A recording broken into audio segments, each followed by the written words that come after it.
1000 करोड़ की शराबबंदी हो गई। कल आप देख लीजिए हालिया वहां सीतामढ़ी में पूजा हुआ है, सब लोग नीचे बैठे हैं, मुख्यमंत्री जी कुर्सी पे बैठे हैं। सिर्फ वोट की बात करती है, बीजेपी हो, राजद हो, कांग्रेस हो, सब वोट के लिए जाता है उनके पास, लेकिन उनको सुनने कोई नहीं जाता है। तेजस्वी यादव ने भी बोल दिया कि मैं ताड़ी फ्री कर दूंगा।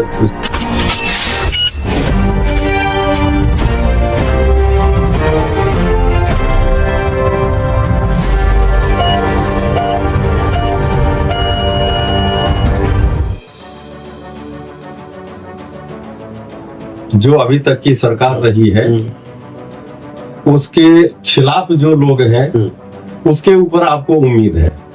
आपका कोई ये मॉडल नहीं है कि भाई हम ऐसा करेंगे। आपको बिल्कुल उन लोगों ने आपको लूटा है, एक बार मुझे मौका देके देखो। बस ये मैं विजन बताता हूँ ना कि आज 20,000 करोड़ की शराबबंदी हो गई। ये 20,000 करोड़ रुपया मैं शिक्षा पर खर्च कर दूंगा। आज शराबबंदी तो है, लेकिन घर घर होम डिलीवरी चालू है। कहाँ शराब नहीं बन रही है? रोज आप देख रहे हैं, कभी पुलिस वाले बेच रहे हैं, कभी सरकार वाले। और तो सही कहा है, 5,90,000 आदमी जेल में बंद है। तो वैसे लोग बंद है 5,90,000 जिसको 5,000 रुपया देके छूटने का नहीं है। कच्ची शराब जो बनाते हैं पीते हैं वो गरीब अंतिम पायदान पर जो है, टोटल वही बंद है।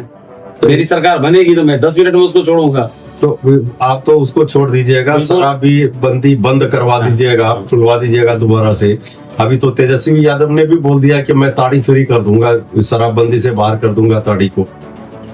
और बाकी नहीं तेजस्वी जी क्या बोलते हैं और नीतीश जी क्या, कब नीतीश जी के साथ तेजस्वी जी चले जाएंगे, कब नीतीश चाचा पलट जाएंगे, इसकी तो कोई गारंटी ही नहीं है। एक छोटे मोटे लोग दल में दूसरे दल में चले जाते हैं तो लोग पूछते हैं कैसे चले गए। हमारे तो यहाँ मुख्यमंत्री 10 बार पलट गए हैं अभी तक में। तो लोगों का भरोसा तो ऐसे ही समाप्त होगा हमारे मुख्यमंत्री से कि ये अब क्या करेंगे। कल आप देख लीजिए हालिया वहां सीतामढ़ी में पूजा हुआ है, सब लोग नीचे बैठे हैं, मुख्यमंत्री जी कुर्सी पे बैठे हैं। आप आए दिन देख लीजिए, आज 125 यूनिट बिजली फ्री किए हैं। वो 125 यूनिट बिजली फ्री है, 125 बार बिजली गुल हो रही है। बिजली गुल होने का तो फिर भी पहले से बहुत बेहतर है बिजली। इसको तो नहीं सकते। गाँव जाके देखिए ना गाँव की स्थिति क्या है। गाँव की स्थिति में मैं तो शहर की भी स्थिति देख रहा हूँ। शहर में भी पहले बिजली गुल होती थी, लेकिन अब कम हो रही है। वो तो बात आज हमारे नगर निगम गए तो बोलते हैं कि पूर्णिया का पूरा विकास हुआ। मैं पूर्णिया की बात कर लूँ एक बार। पूर्णिया की रेटिंग कितनी थी? फेज 24 में 292 नंबर पर था स्वच्छता में। आज इतना विकास हुआ यहाँ कि वो 610 नंबर 390 नंबर है। मैंने सर्च किया था जब अभी कितने बोला था, अभी कितने पे चला गया वो? नहीं अभी की बात है। अभी एक सप्ताह पहले जो आपने बताया था उसके बाद ही मैंने सर्च कितना रेटिंग 390 पर है। तो कितना बढ़ गया? नहीं वो बढ़ गया, बात बिल्कुल सही। विकास हुआ ना, विकास हुआ ये। और भी चीज में तो विकास हुआ ना। भाई लाइट लग गई, सड़कें चौड़ी हो गई, सड़कें चौड़ी। अब रात में लाइट, वो नगर निगम की व्यवस्था नहीं है सड़क चौड़ी की। 4 लाइन या जो भी 2 वे बन रहा है वो नगर निगम की व्यवस्था नहीं है। तो किसकी है वो? आपने क्या कहा था? किसकी व्यवस्था है वो? वो हमारे भारत सरकार की है, भारत सरकार की है। पहले भी तो भारत सरकार बिहार सरकार थी, क्यों नहीं हो रहा था? तो आप देखें ना रोड में आज जितना आप जो निगम की 46 वार्ड है, वार्ड को डेवलप करना आपका काम है ना। सही है। आपने तो वार्ड में रोज आपके चैनल से भी मैंने देखा किस तरह से पानी में तब्दील है। तो वो तो मैं देख रहा हूँ, मैंने भी दिखाया। उसमें तो भरपूर भ्रष्टाचार हुआ। दूसरी चीज आप कहते हैं कि त्रासदी में मौका न ले। अरे त्रासदी मतलब कोई बाढ़ आया था क्या? 2 घंटे की बारिश है, नेचुरल बारिश होना ही है। आपकी नाला फूल हो गई, नाला की सफाई नहीं हुई, ड्रेनेज सिस्टम आपने चालू नहीं किया, इसकी बात आप करिए। अच्छा एक चीज बताएं कि आपकी जो पार्टी है ये इतना जो खर्चा कर रही है पार्टी, पूरे बिहार में मेरे ख्याल से पता नहीं सैकड़ों गाड़ियां हैं, इतने लोग हैं, सभी आते जाते हैं। मैंने सुना है पूर्णिया में एक होटल आपका बुक है परमानेंट 24/7 365 के लिए। ये फंड आता कहाँ से है आपकी पार्टी? अरे आप बात ये ऐसा समझिए, हमारे पास जो बिहार के 14 करोड़ लोग हैं, ये 14 करोड़ में कुछ लोग तो जरूर भले हैं, पढ़े लिखे हैं, जो बिहार से बाहर भी रहते हैं और विदेशों में रहते हैं, अन्य देशों में रह रहे हैं। करोड़ों रुपया वो दे रहे हैं, वो लोग अपना फंड दे रहे हैं। अच्छा, इसलिए दे रहे हैं कि भाई बिहार की विकास करो, ताकि हमें, मैं जो वहां से देख रहा हूँ, कोई तो एक आदमी आया जो बिहार की बात को सोचा, इस बदहाली से निकालने का रास्ता तो सोचा। आज आप देख लीजिए हमारी पार्टी को अक्टूबर में 1 साल पूरेगी। अक्टूबर में 1 साल होगी रजिस्ट्रेशन के दिन से। जब पार्टी मेरी बनी 2 अक्टूबर को, तो अक्टूबर में 1 साल। आप अक्टूबर देख लीजिए ग्राफ मेरा क्या है पार्टी का। सारे लोग बोलते हैं, कोई बोलते हैं प्रशांत भाई, कोई बोल रहे मैं प्रशांत जी से कुछ नहीं कहना चाह रहा हूँ, कोई बोलते हैं नहीं नहीं वो जो करे भैया मैं उनके बारे में कोई कमेंट नहीं कर रहा हूं, लेकिन वो सरकार में बैठे हैं, जवाब तो उनको देना होगा ना, मैं तो सरकार में हूं नहीं। आज 70,000 करोड़ की बात हो रही है कि बिहार का हिसाब ही किताब नहीं है, ठीक है वो हिसाब आप दे दीजिएगा तो लगेगा किसने बोला 70,000 करोड़ की बात? सीएजी ने दिया रिपोर्ट, सीएजी ने रिपोर्ट दिया, ठीक है। महिलाओं के लिए आपका क्या कोई खास बिल्कुल प्रोग्राम है, प्लान है? मेरा महिलाओं ये इसको छोड़ के ये जो समूह है इनको छोड़ के मैं कोई समूह नहीं, मैं महिलाओं को 4% ब्याज पर उसको लघु उद्योग के लिए पैसा मुहैया कराऊंगा और लघु उद्योग का ट्रेनिंग दिला के लघु उद्योग उनसे कराऊंगा, तो लघु तो घर बैठे काम कर सकते। लघु उद्योग में क्या करेगी वो, मान लीजिए कुछ आइडिया मैं बताता हूँ।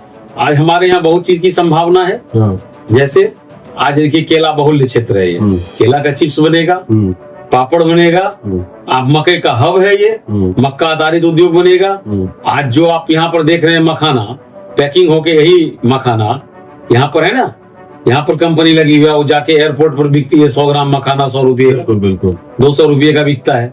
तो छोटा छोटा पॉच बना के वो हमारी महिलाएं उसको सप्लाई करेगी, बड़े बायर को देगी। तो कितना घर घर हो सकता है ना, कितनी महिलाएं, कितना बिकेगा, कितना लेगा, इसका कुछ मैं एक सिस्टम तैयार करूंगा ना, बिहार में ही नहीं अन्य राज्य में बिकेगा ना। ये कोई जरूरी है कि यही बिकेगा, लेकिन अन्य राज्य में मखाना जब मेरे यहाँ उगता है, मेरे यहाँ उसकी तो पैकिंग भी मेरे यहाँ हो, मेरे यहाँ से निर्यात हो। आज दरभंगा से अगर वहां सुविधा दे देगी एयरपोर्ट की, तो आज एयरपोर्ट से जा रहा है मखाना, एयर से जा रहा है, भर भर के ले जा रहा है विदेशों तक।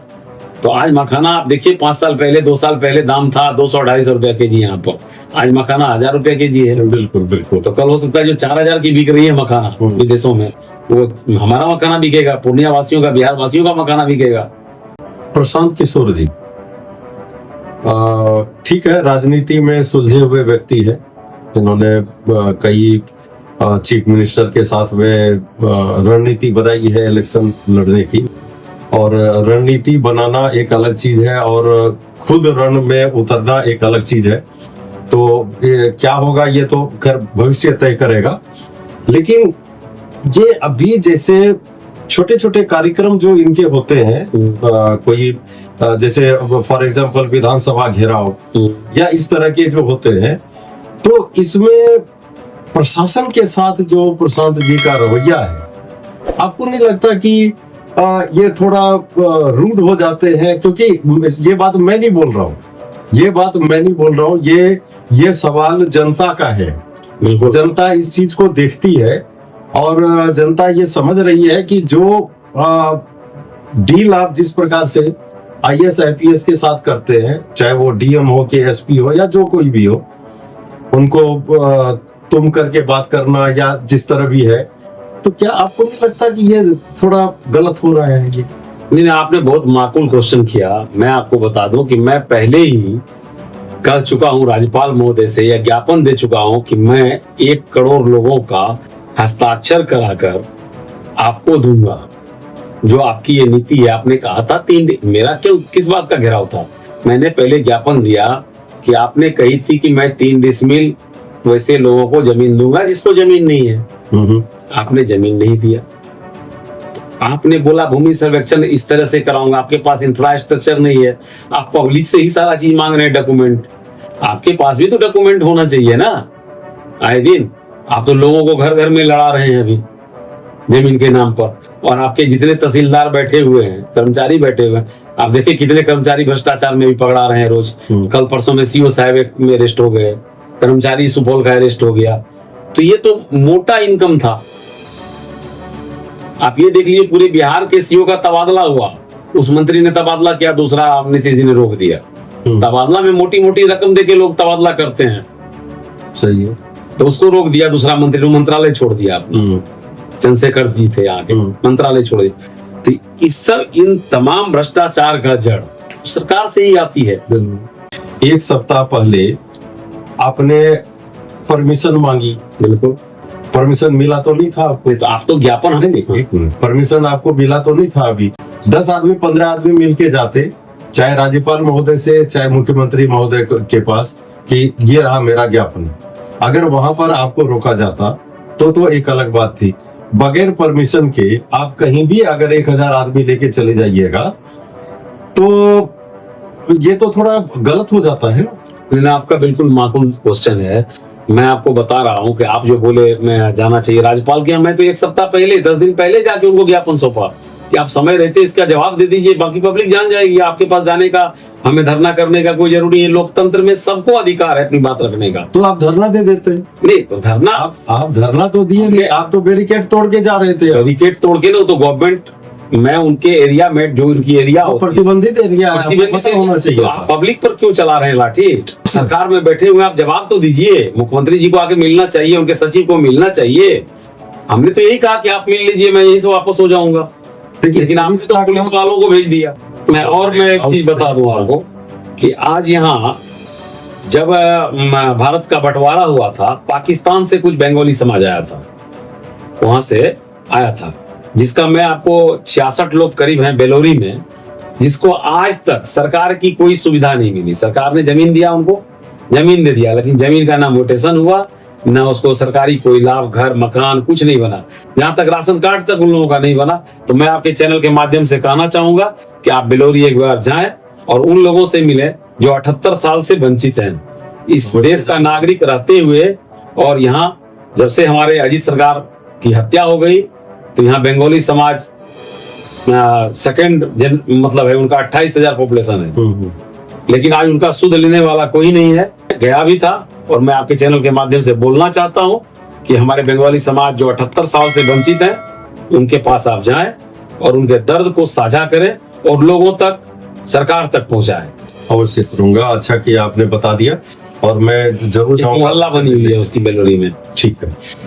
तो दोस्तों देखा अभी आपने, हमने बात की अमरनाथ उपाध्याय जी से, इनकी पार्टी के बारे में और लक्ष्य क्या है इनकी राजनीति में, इसके बारे में बात की हमने। प्रशांत किशोर जी के बारे में भी बात की, और ये भी हमने जानने की कोशिश की कि इनका किस प्रकार से बिहार में परिवर्तन लाने की सोच रहे हैं, इनकी योजना क्या है, इसके बारे में भी हमने बात की। आपको ये वीडियो कैसा लगा ये हमें कमेंट में अवश्य बताइएगा, और चैनल को सब्सक्राइब कीजिए, वीडियो को लाइक कीजिए और शेयर कीजिए। आपका कमेंट हमारे लिए बहुत महत्वपूर्ण होता है। आप कमेंट करते हैं तो हम उसको और बेहतर से बेहतर बनाने की कोशिश करते हैं, वो हमारे लिए प्रोत्साहन होता है, इसलिए कमेंट जरूर कीजिएगा। Thank you very much.